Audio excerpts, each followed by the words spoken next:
Oke, assalamualaikum warahmatullahi wabarakatuh. Alhamdulillah pada pertemuan eh, kedua ini, pada pertemuan kedua ini untuk mata kuliah statistik pendidikan, sebagaimana yang telah dijadwalkan kemarin. Jadi saya rasa sudah ada bayangannya juga terkait materi yang saya sudah sampaikan di psikologi dan juga minggu lalu. Eh, Pada pertemuan kali ini, nanti kita akan membahas tentang bagaimana sih sebenarnya mengumpulkan data, menyusun data, menyajikan data, menganalisa data, serta menginterpretasikan data melalui fase statistik deskriptif dan inferensial. Jadi mungkin kemarin sudah dijelaskan sama Ibu Suleha sebagai dosen pertama kemarin terkait yang mana sih sebenarnya itu statistik deskriptif, berikut statistik inferensial. Jadi kembali saya berikan bayangan bahwa eh, dalam konteks statistik ini nanti bayangannya mungkin pada semester 7 nanti kan sudah ada arahan untuk memasukkan judul berikut menyusun proposal. Di dalam proses menyusun proposal di sini di bab 3 biasanya disitulah di disitulah eh, dijelaskan bagaimana prosedur statistik yang akan dilakukan. Prosedur statistik di sini biasanya dijelaskan di situ pada konteks pengambilan sampelnya, berikutnya bagaimana data analisanya, berikut bagaimana proses pengujian hipotesisnya.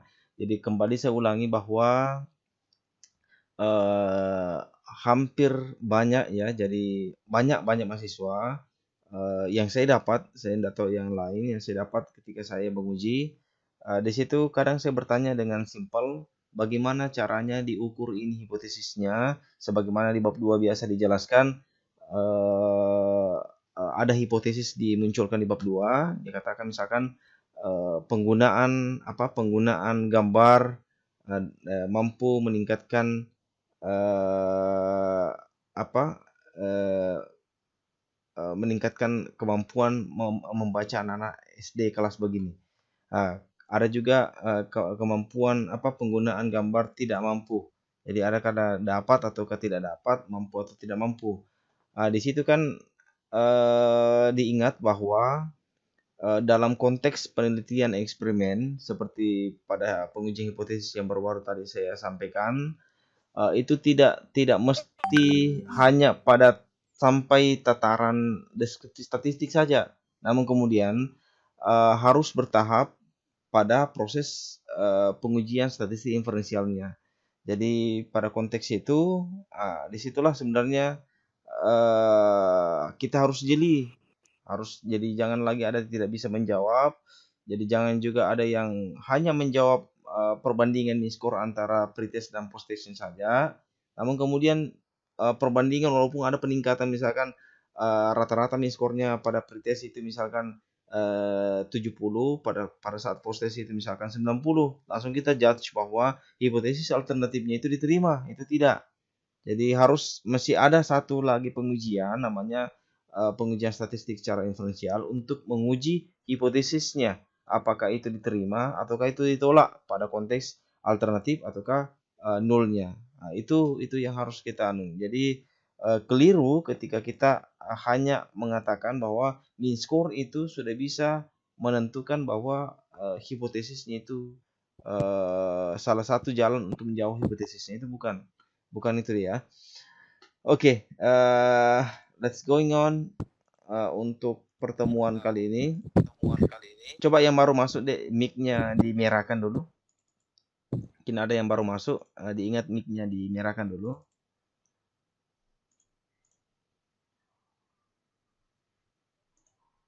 Oke, dimerahkan dulu. Ada tadi siapa ini? Kardani ya. Siapa tahu nanti Kardani sudah welcome masuk, coba di off-kan dulu mic-nya. Oke, kita masuk pada tataran ini dulu sederhana. Ini sebenarnya mungkin masih ada bertanya-tanya, mengapa sih sebenarnya perlu statistik di program bahasa dan sastra Indonesia? Ini kan tidak ada hubungannya, tidak ada hubungannya dengan jurusannya. Jurusannya kan mengkaji tentang bahasa, linguistik, ada juga tentang pengajaran, ada tentang PTK dan sebagainya. Sebenarnya pertanyaannya, kenapa mesti ada itu statistik dalam prodi pendidikan bahasa dan sastra Indonesia? Diingat bahwa pengukuran dalam prodi pendidikan bahasa dan sastra Indonesia itu uh, masuk pada aspek penilaian dan evaluasi. Mungkin pernah karena ini bersentuhan dengan kajian siswa, jadi kurang lebihnya pasti mungkin kurang lebih 80% lah kita melakukan kontak langsung dengan siswa. Mungkin kemarin ada magang, ada proses magang juga kemarin. Mungkin pasti ada proses evaluasi belajar mengajar yang dilakukan oleh siswa, baik yang ketika kita memberikan tes maupun setelah misalnya kita berikan tes, kita evaluasi dan kita laporkan. Pasti bersentuhan dengan penilaian dan evaluasi dalam proses pembelajaran bahasa dan sastra Indonesia di kelas. Salah satu sarana dalam penelitian bahasa dan sastra Indonesia di sini adalah pada tataran skripsi. Nanti adik-adik tidak bisa selesai, tidak bisa mendapatkan gelar S1 sarjana SPD, dalam hal ini SPD ya gelarnya, sebelum menyelesaikan skripsi. Nah, skripsi ini kita garis bawahi harus melalui jalur statistik pengukurannya. Statistik di sini. Jadi pada tataran olahan ini perlu ada olah data dan interpretasi. Kita melakukan penelitian di sekolah. Di sekolah kita bersentuhan dengan siswa, ada tes kita berikan, itu pasti ada perlu olah data dan interpretasi. Interpretasi di sini jadi jangan hanya berpikir bahwa pada angka, tapi beri makna pada setiap hasil perhitungan statistik. Jadi tidak hanya kita memunculkan angka-angka saja, tetapi kita interpretasikan apa maksudnya itu angka yang kita tabal-tabalkan mungkin. Sehingga biasa kalau kita kasih tabel di bab 4 biasa, kita harus berikan keterangan. Maksudnya pada tataran tabel di atas terlihat bahwa terjadi peningkatan signifikan sebelum dilakukan tes dengan setelah dilakukan tes dan seterusnya. Mungkin ada interpretasi lainnya. Jadi tidak hanya kita memunculkan angka, tetapi ada interpretasi yang kita berikan pada setiap tabel atau angka yang kita sajikan. Seperti itulah sebenarnya kenapa kita perlu melakukan statistik di prodi pendidikan bahasa dan sastra Indonesia. Ini konsep awal yang telah saya sampaikan sebelumnya di pertemuan pertama, bahwa statistik sebagai ilmu penunjang. Itu penunjang sebagai supported. Jadi penunjang, namun kemudian tidak jalan penelitian kalau tidak ada landasan statistiknya juga. Jadi statistik sebagai data pengamatan berwujud angka. Tanda kutip angka. Statistik sebagai atribut kuantitatif dari sampel. Jadi pengambilan sampel mungkin sudah pernah kemarin disajikan, ketika misalkan dari 100 berapa persen dari 100 itu kita ambil dari sampel berdasarkan teorinya siapa. Nah, itulah sebenarnya secara kuantitatif. Ini konsep statistik secara umum, bahwa statistik itu sebenarnya gunanya untuk pertama mengumpulkan data, kedua menyajikan data, menyusun data, ketiga menyajikan data, keempat menganalisa data, dan terakhir adalah menginterpretasi data. 5 komponen inilah yang kita ingin sajikan dalam konteks statistik. Namun kemudian ini dan 5 ini harus melalui 2 fase, tergantung dari jenis penelitiannya. Fase pertama adalah fase statistik deskriptif. Fase kedua adalah fase statistik inferensi ataukah inferensial. Kalau fase ini statistik inferensial kita lakukan ketika kita ingin menjawab hipotesis ataukah kita ingin menjawab hipotesis atau dugaan yang kita telah sajikan di bab 2 sebelumnya. Seperti itu. Jadi fase pertama adalah statistik deskriptif. Apa sebenarnya itu statistik deskriptif? Statistik deskriptif itu adalah berkenaan dengan pengumpulan, pengolahan dan penyajian sebagian atau seluruh data untuk memberikan informasi dan kita garis bawahi tanpa mengambil kesimpulan. Jadi kita hanya menyajikan berapa persentasenya, berapa mean score-nya, berapa mediannya, berapa mode-nya. Namun kemudian tidak bisa kita ambil kesimpulan bahwa penggunaan ini mampu meningkatkan apanya siswa. Nah, itu dijawab pada statistik inferensial untuk menguji hipotesisnya. Hipotesis pada statistik inferensial itu adalah setelah data disimpulkan, maka dilakukanlah metode statistik dengan menganalisa data dan kemudian kita lakukan interpretasi serta diambilkan kesimpulan. Jadi statistik inferensial di sini akan menghasilkan generalisasi jika sampel kita lakukan representatif. Jadi pasti sampelnya mungkin dari satu sekolah kita hanya mengambil satu kelas. Namun satu kelas ini nanti sebagai representasi untuk satu kelas ini hasilnya nanti kita generalisasi lah hasilnya. Jadi bukan misalkan penggunaan gambar mampu meningkatkan kemampuan belajar siswa kelas 1A di SMA bagian tidak, tetapi kita generalisasi di sini rangkumannya bahwa penggunaan gambar mampu meningkatkan prestasi belajar siswa di SMA Negeri 1 Pancarijang misalkan. Seperti itu. Nah, baik adik-adik yang saya hormati, ini metode ilmiah. Metode ilmiah di sini pada konteksnya kita ingin melihat bagaimana sih sebenarnya peranan statistik. Jadi metode ilmiah adalah satu cara untuk mencari kebenaran yang bila ditinjau dari segi penerapannya, risiko dan kekeliruannya paling kecil. Jadi seperti misalkan kita lihat kasus misalkan metode ilmiah. Yang mana sih pertanyaan metode ilmiah itu? Jadi tidak semua bahwa karya ilmiah yang kita lakukan itu adalah melalui jalur metode ilmiah. Jadi bisa saja mungkin makalah yang kemarin mungkin dilakukan hanya caplok saja dari referensi-referensi ada. Setelah itu kita rangkumkan, itu bisa saja dikatakan bukan metode ilmiah, tergantung dari cara yang kita lakukan. Berikutnya, contoh kasus lain misalkan ada kasus pembunuhan. Setelah itu pembunuhan, artinya belum ditahu ini kasus pembunuhan atau apa ya. Namun kemudian korban itu sudah dikuburkan, mungkin ada 3 hari atau 1 minggu kemudian, pihak kepolisian atau pihak berwenang itu melakukan metode ilmiah untuk membuktikan apakah memang setelah izin dari keluarga korban mungkin, apakah ini memang misalkan ada kecurigaan ya, misalkan kemarin pada kasus apa itu, yang kemarin sempat gempar itu almarhum istrinya Sule kalau saya tidak salah kemarin ya, atau siapa itu, yang kemarin sempat ada kecurigaan dari anggota keluarga yang kemudian melaporkan kepada kepolisian untuk melakukan riset ataukah metode ilmiah untuk membuktikan apakah ini memang ada benar adanya pembunuhan atau apa. Nah, sehingga dilakukanlah metode ilmiah. Metode ilmiah di sini memang ada langkah-langkahnya. Langkah-langkah mungkin pertama merumuskan masalahnya. Masalahnya apa? Yang berikutnya melakukan studi literaturnya. Bagaimana kajian-kajiannya, kajian kasusnya diawali dari rentetan apa. Berikutnya dilakukanlah olah TKP. Olah TKP, dari olah TKP ini dengan menggunakan metode-metode ilmiah, cara-cara khusus untuk membuktikan. Dalam artian ini prosesnya proses statistik yang dilakukan ini adalah mungkin pengumpulan instrumen, mengambil sampel apa dan sebagainya, ada datanya, variabelnya, serta menggunakan metode analisa khusus untuk menjawabnya.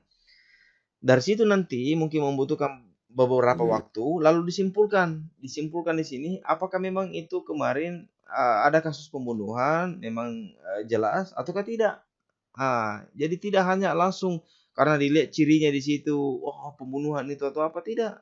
Jadi harus melalui, jadi pihak berwenang pasti hati-hati dan pasti menggunakan peranan statistik yang luar biasa di sini.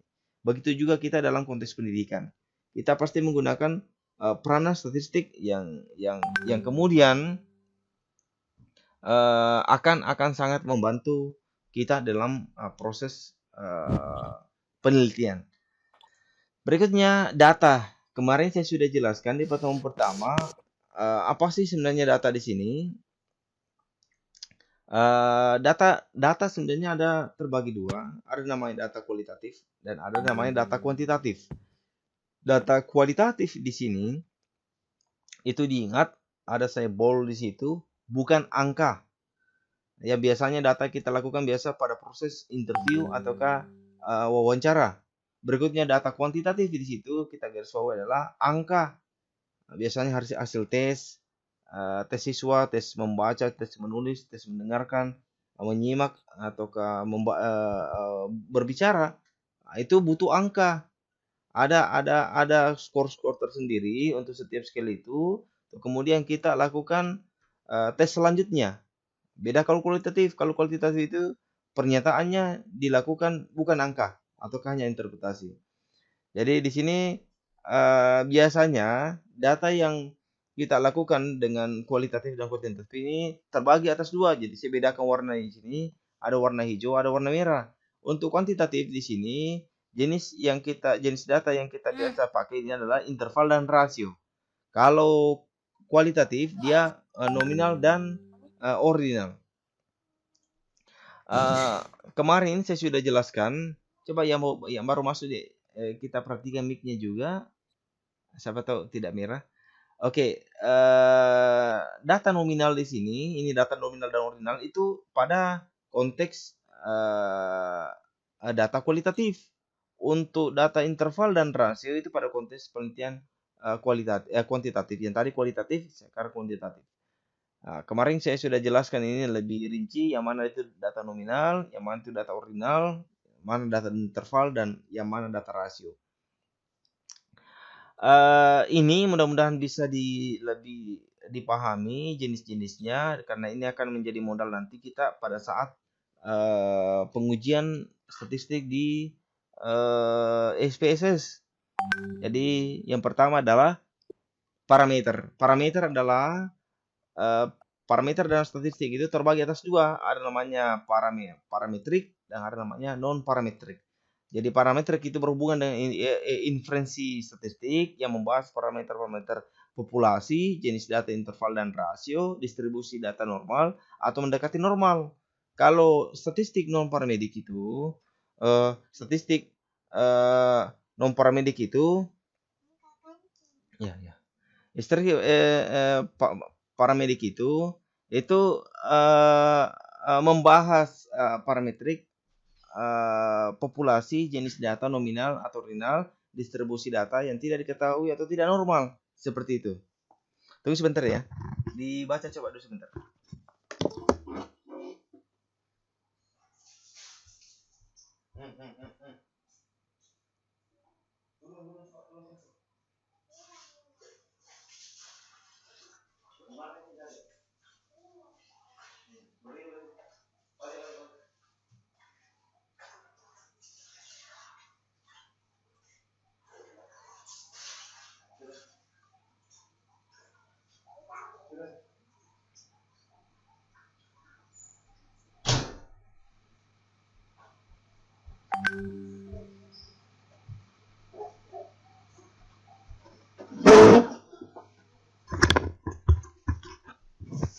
Oke, kita lanjut.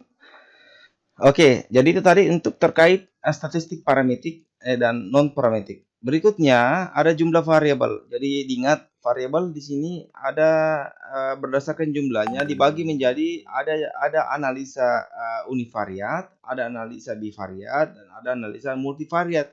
Biasa ada muncul di SPSS. Diingat kalau ketika kita katakan uni, maka dia pengujian variabelnya satu. Kalau kita bilang B, maka pengujian variabelnya 2. Kalau kita katakan multi, maka dia pengujian variabelnya 3. Misalkan pada konteks bivariat, biasanya ada kata misalkan korelasi motivasi dengan pencapaian akademik, berarti ada dua. Yang pertama motivasi, yang kedua akademiknya, pencapaian akademiknya. Berarti dua variabel di sini. Kalau misalkan analisa multivariat, biasanya misalkan pengaruh motivasi terhadap pencapaian akademik yang dipengaruhi oleh latar belakang, pendidikan orang tua, faktor sosial, dan faktor sekolah. Berarti ada lebih dari berapa variabelnya. Pertama motivasi, yang kedua itu pencapaian akademik, yang berikutnya adalah pendidikan orang tua, berikutnya ekonomi sosial, dan faktor berikutnya adalah faktor sekolah. Berarti 5 variabel di sini. Seperti itu biasanya. Berikutnya, ada penyajian data. Silakan fokus kepada modelnya saja, tidak usah lihat angka-angkanya, bahwa ya model penyajian di atas itu adalah tabel yang ada kolom-kolomnya, ada kolom bidang pekerjaannya, ada jumlahnya, ada pendidikannya, SMA, akademi, sarjana, dan jumlahnya. Ada juga grafik. Jadi diingat grafik itu biasanya kalau ini di depan ini adalah contoh pie chart, atau kalau kue pie itu kan PIE itu biasanya ada di kalau kita melakukan pengujian statistik deskriptif di di SPSS. Nanti kita lihat modelnya. Ini model-model untuk membuat tabel, paling tidak sudah dipaham yang mana namanya kolom, yang mana baris. Jadi kolom itu kayak 1, 2, 3, 4 begitu ya. Misalnya kalau bilang siaga lontang kalau misalkan kalau di bahasa Bugis. Kalau baris itu lantainya, yang di bawah, yang ini. Nah, itu baris, ini kolom. Oke, ini untuk membuat grafik. Jadi sebenarnya itu grafik itu memberikan informasi yang benar dan cepat, tetapi tidak merinci. Nah, jadi ada beberapa jenis grafik. Ada namanya grafik bar atau batang, atau ada namanya line, ada pie, dan ada interaktif. Ini model-modelnya, jenis-jenisnya. Jadi diingat kalau kita bilang batang berarti itu yang kayak balok-balok. Kalau line itu yang hanya satu saja dia garis. Kalau pie itu yang model kue, kayak apa namanya, pizza ya, kayak model pizza kalau sebelum dipotong. Ada juga dengan model interaktif. Ya memang dia jelaskan ada dua di situ, misalkan ada laki-laki dan perempuan, dijelaskan masing-masing di situ. Seperti itu kurang lebih model pengetahuan dasar untuk bagaimana anunya. Sekarang kita coba masuk bagaimana sih masuknya itu tadi penjelasan kita dalam konteks SPSS.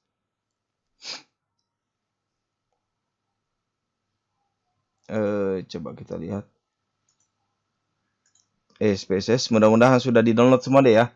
Kalaupun misalnya ada yang sudah download, ya silahkan mau pakai SPSS 22 tidak masalah, mau pakai SPSS 25 tidak masalah. Kalau saya punya 22 sebenarnya yang membedakan itu hanya tampilan saja. Konten di dalamnya sama, hanya tampilan saja. Tampilan hasil dari tabelnya dari apanya itu yang beda. Kalau 21, 22 mungkin masih model-model sedikit dulu, tetapi kalau yang 25 memang sudah agak lumayan modelnya, bagus modelnya. Kalau misalkan ada yang belum, karena mau tidak mau kita akan praktikum nanti di pertemuan ke-4, 5, 6 kalau saya tidak salah nanti ya pertemuan 5, 6 lah. Kita akan latihan untuk SPSS, ya diusahakan nanti pada saat itu yang punya laptop usahakan connect pakai laptop, yang tidak ya bagaimana caranya pintar-pintarnya nanti, karena mau tidak mau kita akan praktikum nanti walaupun secara online seperti ini. Kalau cara installnya saya rasa di akun psikologinya sudah ada, saya jelaskan di situ, silakan langsung di-download saja. Begini tampilan SPSS 25. Mungkin kemarin sudah diperkenalkan ya sama Ibu Suleha sebagai dosen pertama. Ini tampilannya, dibawa di sini ada dua, ada data view, ada variable view. Biasanya kita menginput di data view, misalkan kita kasih contoh, ada mungkin nilai pretestnya 60, 65, 60, 70, 65, 60, 70. Mungkin ini kita kasih contoh saja nih. 70, 70, 75, 75, 70, 80, 80, 65, 70, 75. Ini biasanya nanti kita praktikkan secara langsung juga berdasarkan juga buku beberapa buku pegangan yang telah diberikan sebelumnya. Ini kita lihat, baru kita pindah ke data view, kita kasih di sini mungkin pre-test, ini post test. Ini mungkin masih tataran satu kelas ya, untuk tataran satu kelas. Maksudnya satu kelas itu kita berikan pre-test, lalu ada treatment, lalu ada post-test. Kita analyze setelah itu, kita ada deskriptif statistik, ada frekuensi, kita pindahkan saja ini semua. Kita ingin mengetahui statistik pada konteks sentral tendensi, kita klik saja ini. Berikutnya kita ingin mengetahui dispersinya, standar deviasinya, variannya, range-nya, minimum score-nya, maksimum score, standar error-nya. Oke. Kita tidak usah yang lain, langsung continue saja. Setelah itu kita pilih chart. Di chart ini ada 3 macam di sini. ada bar chart, ada pie chart, ada histogram. Histogram itu yang ada yang kayak kurva-kurva, dan ada bar chartnya juga. Coba kita pilih histogram, kita centang show normal curve, baru continue. Kita langsung continue saja. Oke. Nah, di sini ada model seperti ini. Jadi ini mean score-nya. Mean score itu adalah jumlah total skor siswa dibagi jumlah N. Jumlah N itu adalah jumlah siswa. Berarti jumlahnya tadi ini ya, ini dijumlah semua baru dibagi 10. Nah, maka dapatlah 63,5. Sama juga ini 73,0. Seperti ini. Ah, ini histogramnya. Ini secara histogram. Oke. Jadi ini tabelnya, ini tabel. Jadi tadi saya sudah perkenalkan yang mana ini tabel, jadi ini tabel, dan ini grafiknya ataukah chartnya kalau dalam bahasa Inggris. Oke, seperti itu kurang lebih. Ini baru namanya statistik deskriptif. Kita hanya baru menyajikan, belum bisa kita menjawab hipotesis yang akan kita lakukan, yang telah kita utarakan dalam statement sebelumnya. Itu belum bisa, ini baru menyajikan saja. Seperti itu. Berikutnya, kalau statistik inferensial, kalau misalkan inferensial, kalau tadi ini kita tadi sudah sedikit perkenalan tentang statistik deskriptif dan inferensial. Kalau statistik inferensial pada konteks ini, kita klik analyze. Ini kan serasa sudah dijelaskan ya kemarin Ibu Suleha untuk pengujian t-test pada konteks satu kelas. Langsung saja compare mean, baru pilih pair sample test. Pretest kita pindahkan ke sini, post-test kita pindahkan di sini, langsung oke saja. Untuk menguji kebenarannya, kita lihat saja dulu N dikurang 1, degree of freedom-nya ini. Degree of freedom itu adalah N dikurang 1. Berapa jumlah N-nya, kita kurang 1. Jadi dalam artian itu N-nya itu adalah 10 dikurang 1 adalah 9. Maka p-value kalau berdasarkan itu bukunya kemarin, pengujian hipotesis Ardula, kita bandingkan, misalkan jika p-value itu lebih besar daripada alpha 0,05, alpha itu adalah taraf signifikansinya 0,05, taraf kesadaran ya, atau standar error 0,05. Kita kenapa 0,05? Karena kita pakai penelitian sosial. Jadi kalau lebih besar p-value-nya, maksudnya ini lebih besar, yang di kursor saya, maka itu hipotesis nul yang diterima. Namun sebaliknya, kalau misalkan 0,05 lebih besar daripada p-value, maka hipotesis alternatif diterima. Kalau dalam konteks ini maka adalah hipotesis alternatif yang diterima karena ini 0,000 lebih kecil daripada 0,05. Inilah sebenarnya statistik inferensial. Dari sini bisa kita simpulkan bahwa hipotesis yang mana kita diterima atau hipotesis mana yang ditolak. Muncullah lagi teori baru. Seperti itu deh sebenarnya. Itu sedikit gambaran dari saya terkait bagaimana sebenarnya gambaran model dari statistik deskriptif dan statistik inferensial. Berikut bagaimana sebenarnya model tabel dan grafik pada konteks itu tadi, pada konteks statistiknya. Mungkin ada yang mau ditanyakan, Dek. Mudah-mudahan cara penyajian saya mudah adanya, dipahami. Untuk yang belum sempat gabung pada hari ini kita diskusi. Insya Allah tetap saya lakukan perekaman ini. Jadi saya tetap rekam semua sistem yang ada. Paling tidak setelah itu saya tujuan saya masukkan di YouTube.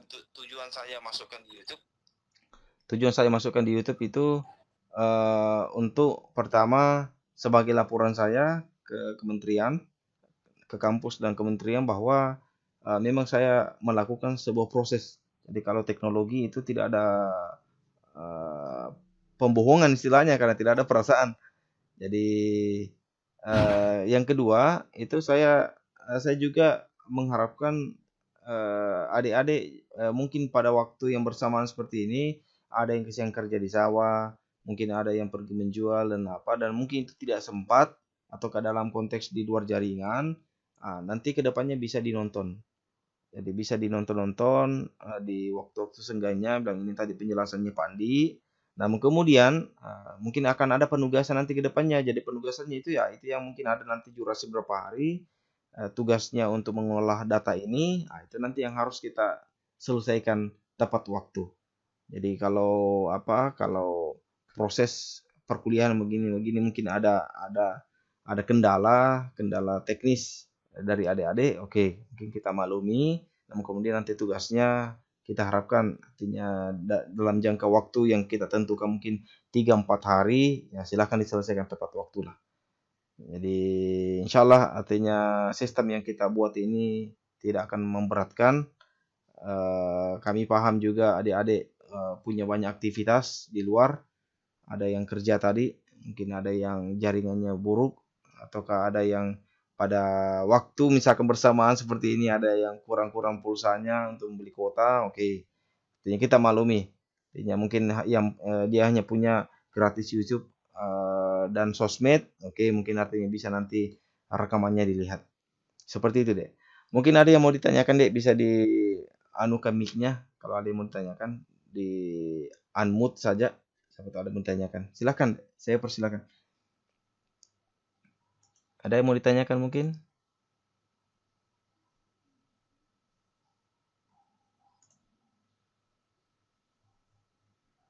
Oke, ada yang mau ditanyakan?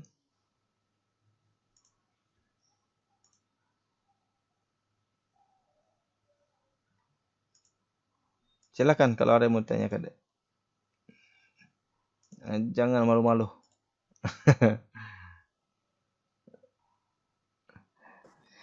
Jadi saya juga saya juga sementara pikirkan ke depannya tapi belum pasti juga. Sementara saya mencari dosen-dosen tamu dari kampus-kampus lain yang memang mengampu mata kuliah statistik atau ke SPSS. Semoga nanti ada saya dapat seperti di prodi bahasa Inggris besok untuk mata kuliah literature, an introduction to literature itu ada dosen tamu saya undang di via Webex seperti ini itu dari Universitas Al Azhar Mandar dari Polman. Jadi harapan kita namanya kelas sharing. Maksudnya dia berbagi kelas, kita juga berbagi kelas seperti begini modelnya. Seperti itu. Jadi kalau di prodi administrasi publik itu saya sudah kontak dan alhamdulillah sudah terima kepastian waktu dari Pak Andreas orang Jerman dengan Ibu Sharon orang Filipina. Itu dia akan berbagi juga dengan mereka dengan prodi administrasi publik pada mata kuliah bahasa Inggris. Jadi saya coba undang supaya kita lebih tidak misalkan pas ketemu lagi Pandi lagi di situ. Minimal ada lagi orang-orang luar bisa gabung, bisa kita sharing-sharing sama-sama. Bagaimana nih? Mudah-mudahan itu bisa lebih aktif dan tidak membuat bosan dan jenuh juga adik-adik semua. Oke deh ya. Mungkin ada yang mau ditanyakan terakhir deh. Sebelum kita yang jelasnya tetap dibaca-baca bukunya, tetap dibaca bukunya. Buku yang kemarin mungkin sudah diberikan Ibu Sileha. Berikutnya itu presentasi-presentasi dan materi yang saya sudah berikan di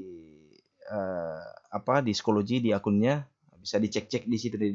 Biasa juga tiba-tiba juga ada tugas nanti di situ ya sering-sering lah cek. Tanya kalau pagi dicek-cek lagi. Oke. Terakhir mungkin ada yang mau ditanyakan, Dek?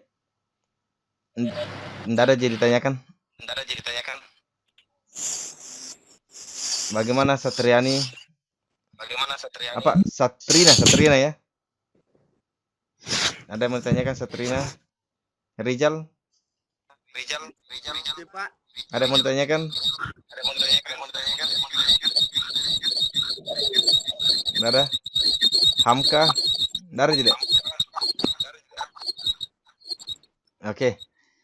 Oke, baik kalau begitu Dek. Terima kasih banyak atas atensinya pada hari ini. Tetap semangat belajar, stay well and healthy. Demikian, permohonan maaf saya kalau ada banyak kekurangan. Fastabul khairat. Assalamualaikum warahmatullahi wabarakatuh. Waalaikumsalam. Wabarakatuh.